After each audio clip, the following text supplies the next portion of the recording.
So you want to be a data scientist? Cool, but here's the thing. Data scientist is like saying doctor. There's a huge difference between a brain surgeon and a family doctor, right? Same deal here. Let me break down the 5 main types of data scientists you'll probably find in the wild. No BS, just what they do and what they make. Number 1 is the product analytics expert, which is sometimes called the product analyst. These folks are basically product detectives. They figure out why users do what they do and guide the entire companies toward better decisions. Their mornings usually start with checking dashboards and investigating any anomalies. DAU dropped by 5%. Time to dig in. They'll segment by platform, geography, user cohorts, feature usage, whatever it takes to find the main cause. Maybe iOS users stopped converting after the latest update. Maybe a competitor launched something major. Their job is to find out fast and tell the right teams exactly what they should be looking at. The real value comes in the afternoon meetings with product managers. They're not just answering questions, they're shaping the product strategy. Should we invest in mobile or web? Which features actually drive retention? What is the real impact of that redesign everyone is excited about? They bring data to debates that would otherwise be decided by whoever talks the loudest. They also build dashboards and analyses that become the heartbeat of the company. When done right, these tools help everyone from engineers to executives make better decisions. That revenue dashboard is how the CEO starts every board meeting. That funnel analysis is why their team knew to fix the checkout flow before losing millions of dollars. You need to be really good at SQL for this role, like scary good. Python or R for analysis is a must, plus whatever data visualization tool your company is using. Tableau, Looker, doesn't matter, as long as you can make the data sing. Most importantly, you need to explain statistics to non-technical people without letting them feel stupid. Money-wise, you're looking at $120,000 to $180,000 at most companies. If you land a fan company, add another $50,000 to $100,000 on top. This is where most data scientists start, and honestly, it's where many choose to stay. When you're good at this, you become indispensable. Product teams cannot ship without your insights. Marketing needs you to measure the campaigns. Leadership needs you to track the OKRs. You are at the center of every important decision. Number 2 is the machine learning engineer. While others analyze, these folks build stuff that actually goes into production. And trust me, there's a massive difference between a Jupyter notebook that works and code that serves millions of users. Your morning might start with a model that's been silently failing overnight. Maybe the feature distribution shifted, or someone changed the upstream data without telling you. You debug, fix, retrain, and redeploy, all before everyone finishes their coffee. Then it's on to your new stuff. Implementing that paper you read last weekend, optimizing the inference time, every millisecond costs money at scale, or figuring out how to serve personalized recommendation to 100 million users without melting your servers. The interesting part, you're not just building models, you're building systems. That means thinking about the data pipelines, feature stores, model versioning, A/B testing infrastructure, monitoring, and fallback strategies. When Netflix recommends a show, there's an ecosystem making that happen in milliseconds. You build that ecosystem. You'll spend time in design reviews arguing with architecture. Should we use batch inference or real time? Can we get away with a simpler model that's 10x faster? How do we handle the code start problem for new users? These decisions matter because they affect millions of users and millions of dollars. You need serious Python skills for this. Not just pandas and scikit-learn, but actual software engineering. You need to write unit tests, you need to handle edge cases, and think about memory usage. Machine learning frameworks like TensorFlow or PyTorch are just the start. You also need to know about model serving, feature engineering at scale, and machine learning ops tools. Cloud platforms aren't optional. You'll live in AWS, GCP, or Azure. This is where the money is. $150,000 to $250,000 base salary, and with stock compensation, some people can make more than $400,000 total comp. I know the top engineers are making more than $600,000 because they can build systems that directly impact revenue. But here's the catch. You need legitimate engineering skills. Your code goes through code review with senior engineers. It needs to handle production load, gracefully degrade, and play nice with other services. If your code looks like a research notebook, you won't last long. The third type is the experimentation expert. These are the people who make sure companies don't do dumb stuff. They test everything scientifically. A typical day involves designing experiments that won't accidentally break the website, then arguing with engineers about sample sizes. You'll spend a lot of time calculating how long the tests need to run,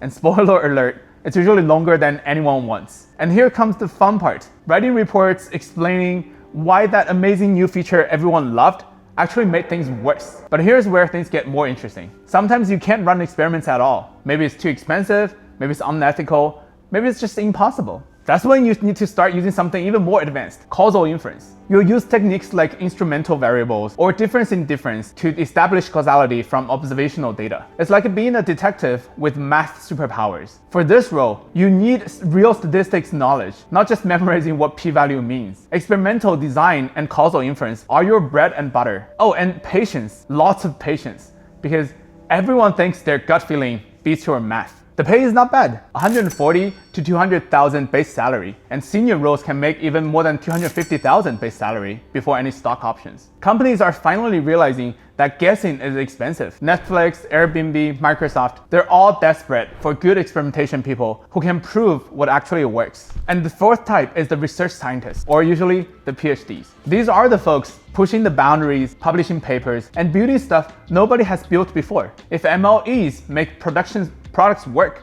research scientists invent entirely new products.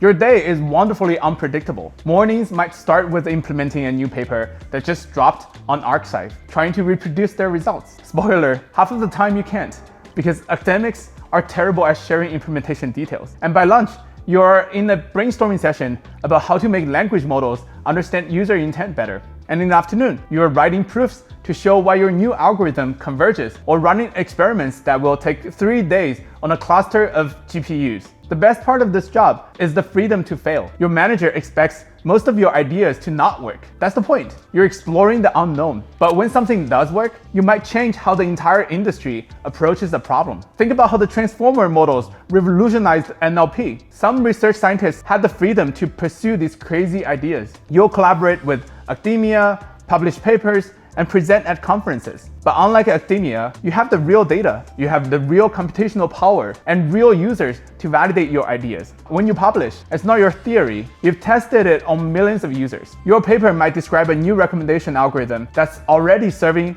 billions of predictions. The technical bar here is intense. You need deep expertise in your domain. Maybe it's computer vision, NLP, reinforcement learning, or something else. But that's just the start. You need to read papers like novels, implement complex algorithms from scratch, and have the mathematical maturity to know when something is genuinely novel versus a minor tweak.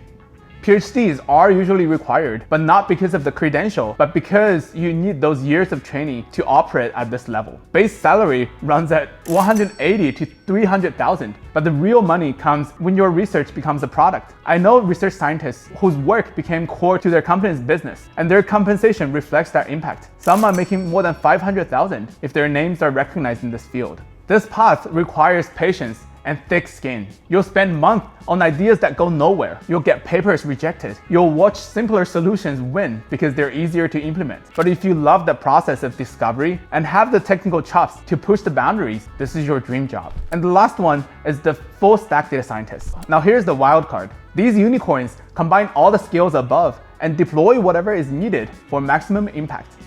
And yep, I'm one of those weirdos.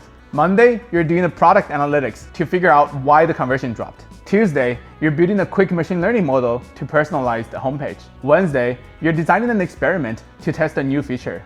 Thursday, you're diving into some research papers to solve a novel problem. And Friday, maybe building a dashboard for the CEO. Speaking from experience, this role is both exhilarating and exhausting. The variety keeps things interesting, but sometimes you feel like you're not truly excellent at anything. This role requires breadth over depth. You won't be the best at any single thing, but you're good enough at everything to ship real value fast. You need decent SQL and Python skills, basic ML knowledge, some statistics, and enough engineering sense to not break production. And most importantly, you need killer product sense to know which tool to use when. The pay varies wildly here, from 120,000 to 220,000, depending on company and experience. Startups love these folks because one person can handle their entire data need. Big companies, it depends on whether they value generalists. This path works best at smaller companies where wearing multiple hats is an asset, not a liability. At bigger companies with specialized teams, you might feel like you're not deep enough in any area. I've felt this myself. Surrounded by machine learning experts who could code circles around me, or statisticians who make my experimentation knowledge look elementary. But then, when the company needs someone who can do both reasonably well, then suddenly I'm the hero. So which one should you pick? Start with product analytics. If you're new to data science, like seeing immediate business impact, and are good with people. This is the best entry point. Go for machine learning engineering if you can actually code well, want the big bucks, and like building things that scale. Choose experimentation if you love statistics, you're naturally skeptical, and you enjoy proving people wrong in the nicest way possible. Bonus points if you geek out on causal inference. Aim for research if you have or want a PhD, if you're comfortable with long-term projects, and you genuinely love the science part of data science. And try full stack if you get bored doing one thing, thrive in ambiguity, and want maximum impact at smaller companies. Fair warning though, the imposter syndrome is real when you're surrounded by specialists. The bottom line here, there's no best type of data scientist.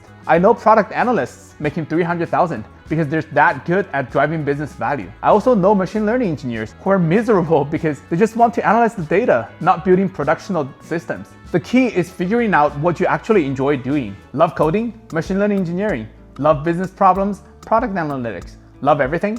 Full stack. But prepare for the identity crisis. Just love being right? Experimentation. And yes, money matters. But the difference between 150K and 200K won't make you happy if you hate what you do every day. These roles aren't rigid either. I've seen product analysts become machine learning engineers and research scientists pivot into experimentation. Your career is a journey, not a destination. Pick a direction and start walking. You can always change your course later. And who knows, you might end up like me, a jack of all trades, master of none, but having a blast solving whatever problem lands on your desk that day. I'm Terry, and I'll see you in the next one.